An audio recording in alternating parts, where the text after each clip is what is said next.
आता ज्यावेळी आपण मराठी डाएट हे सर्च करतोय हे सगळ्यात टॉपमोस्ट 2 जी लोक येतात ती म्हणजे डॉक्टर दीक्षित आणि ऋतुजा दिवेकरजी. बरोबर. मग ह्या दोघांचे डाएट कायम कम्पेअर केलं जाते. जसं दीक्षित सर सांगतात की दिवसातून 2दा खावा आणि दिवेकर मॅम सांगतात की सीझनल आहे ते खावा. बरोबर. मग ह्या दोन्हींबद्दल तुमचं मत काय हे मला ऐकायचं आहे ॲज अ न्यूट्रिशनिस्ट.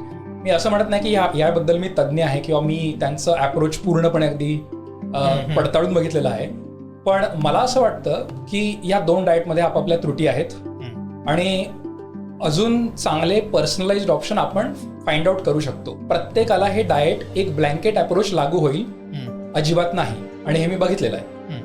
मग कन्क्लुसिव्हली तुम्ही जर ह्या 2 डाएट अप्रोचला एका सेंटेन्समध्ये लोकांपर्यंत जर सांगायचं झालं तुम्ही कसं सांगाल? करून बघा, काम करतंय ठीक, सोडून द्या.